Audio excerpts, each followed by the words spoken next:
les marchés financiers avec IG Markets, CFD Trading.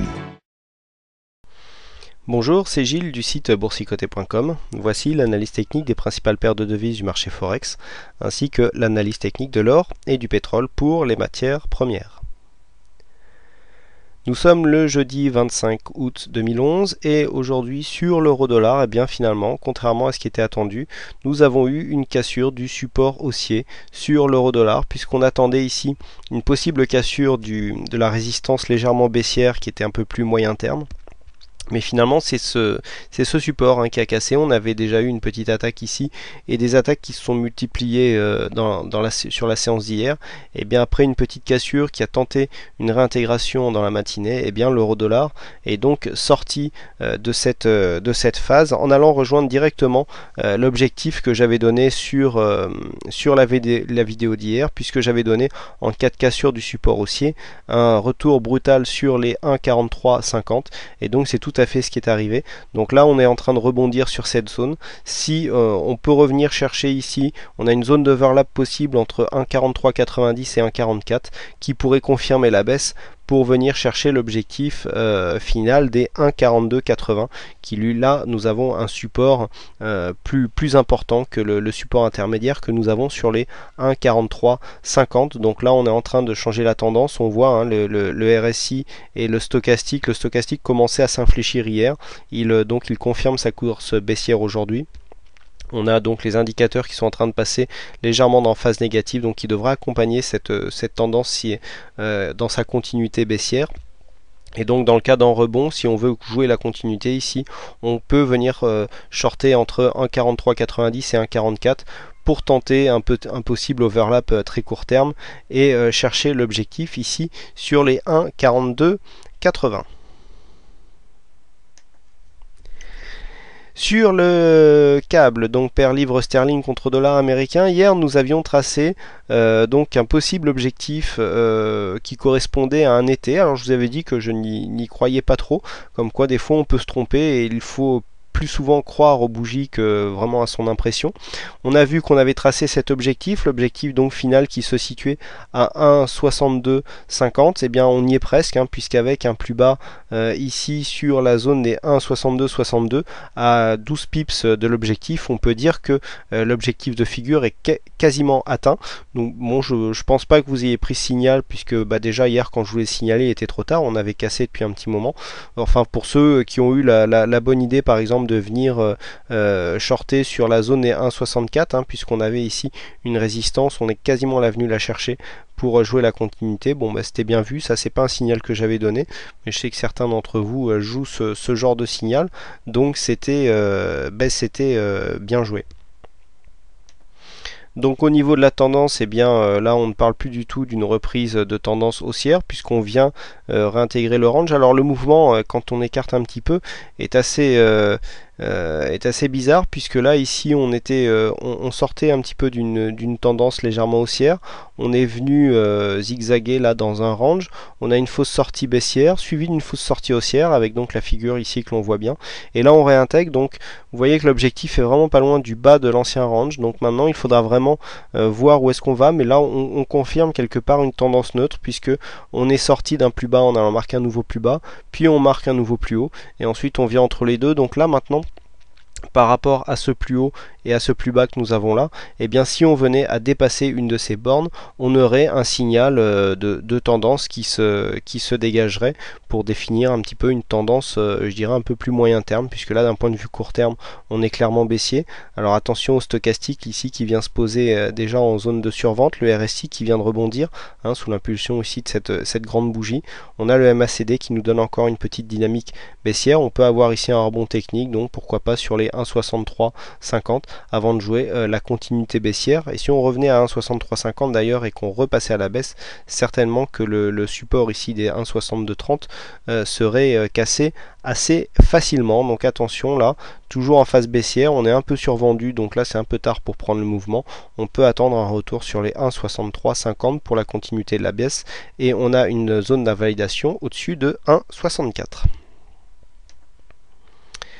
Le dollar yen qui s'anime un petit peu puisque nous venons casser par le haut donc la zone de range dans laquelle nous étions depuis maintenant quelques jours.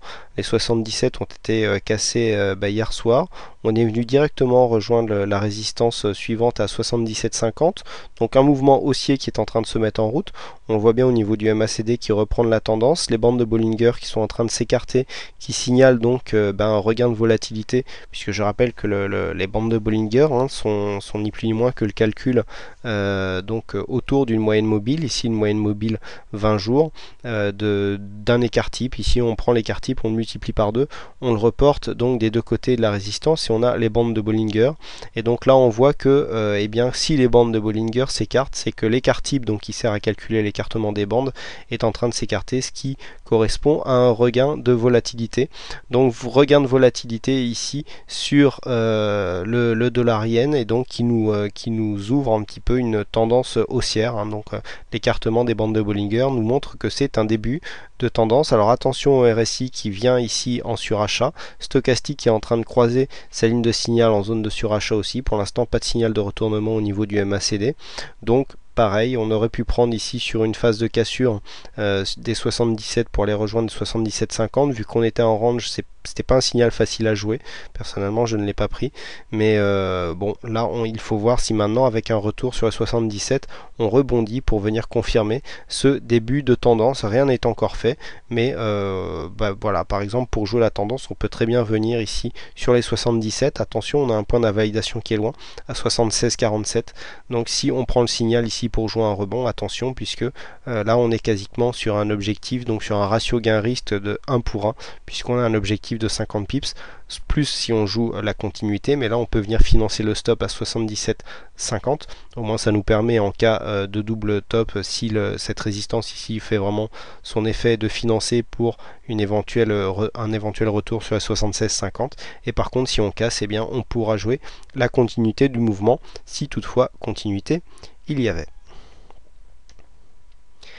On passe tout de suite à l'or, donc bien l'or qui matérialise vraiment le mouvement que je vous avais donné hier, puisque suite à la cassure ici du support haussier que nous avions, on était à peu près sur cette zone là. Je vous avais dit que la zone des 1720 serait une zone qui normalement devrait servir de support. Alors on a été un peu plus bas, puisqu'ici on a eu des plus bas sur cette bougie à 1703,40 et donc sur celle-ci à 1704,40, donc 1703,40 au plus bas. On est passé quasiment en 2 jours de 1900 à 1700, on a perdu 200 points sur l'or en 2 jours. Donc attention, c'est un gros décalage. Alors il y a des explications techniques, il y a des marges en fait qui ont été augmentées sur les contrats indexés sur l'or, ce qui fait que pour des gérants qui avaient beaucoup misé sur l'or, eh bien ils se retrouvaient peut-être en phase où ils n'avaient plus assez de marge pour tenir leur position, et donc ils ont été obligés d'en vendre. Il y a des articles qui nous ont été signalés sur le chat, notamment par Malavant dans la journée, qui est toujours à l'affût de bonnes infos de ce type. D'ailleurs on le remercie bien au passage, et qui nous a donc transmis un petit peu, bon c'était en anglais donc on l'a traduit en direct sur le chat, mais là une explication aussi moins technique, mais aussi je dirais macro sur cette continuité de baisse, donc au niveau de l'or. Donc là, petit rebond technique, on a une phase de retournement sur le MACD, on est corrélé ici par le stochastique qui vient croiser sa ligne de signal en zone de survente, le RSI qui rebondit à partir de sa zone de survente aussi. On pourra avoir un petit rebond technique, donc on peut jouer le rebond technique ici facilement jusqu'à 1777, voire au pire 1814 si on joue la continuité baissière. Attention, on a une résistance baissière aussi qui peut servir de point de rebond, mais là le mouvement est clairement baissier puisque l'on a cassé le précédent plus bas de tendance. Je rappelle que pour préserver une tendance haussière, il aurait fallu que les plus hauts et les plus bas continuent à être de plus en plus hauts, et là on avait un plus bas significatif qui vient d'être cassé sur la séance du jour, donc on ne peut plus parler de tendance haussière d'un point de vue moyen court terme sur l'or pour l'instant. Donc attention, phase de consolidation qui pourrait durer un petit peu plus. On termine avec le pétrole qui est en train de nous faire une invalidation de sortie haussière. Hein. Hier, je vous signalais une possible sortie haussière qui était portée ici par le support haussier que nous avons. Eh bien, la sortie a quasiment eu lieu, sauf que au moment où elle a lieu, nous avons réintégré et nous sommes passés sous le support haussier. Alors regardez, c'est très intéressant ce mouvement. On a ici un support haussier. Je vous avais dit aussi qu'on avait un fort surachat qui pouvait brider la tendance, donc c'était vraiment tangent. On a eu un fort support haussier ici qui nous a emmené jusqu'à la résistance. Tentative de cassure par le haut. On est venu repasser sous le support. Hein. Le support haussier, c'est celui-là dont je parle. On est venu rechercher ce support haussier comme une résistance et on a confirmé la cassure. Donc là, on n'a pas vraiment cassé la zone des 83,40, hein, qui était une zone de rebond ici sur cette bougie. Donc pour l'instant, on est en phase, on est venu rechercher du souffle. On pourrait encore, là c'est vraiment difficile de parler de cassure de tendance, même si le plus bas était légèrement enfoncé. On pourrait encore, sous l'effet de cette consolidation, revenir chercher du souffle. Là on est sorti de la zone de surachat pour casser, mais bon, par contre une cassure plus longue des 83,40 eh bien nous ramènerait sur un objectif des 81,40. En fait c'est ce support haussier, donc demain on oscillerait entre 81,30 et 81,50. Voilà ce que l'on peut dire donc sur le pétrole. Écoutez, il ne me reste plus qu'à vous souhaiter à toutes et à tous une bonne soirée, bonne chance dans votre aide et je vous donne rendez-vous dès demain. Les marchés financiers avec IG Markets, CFD Trading.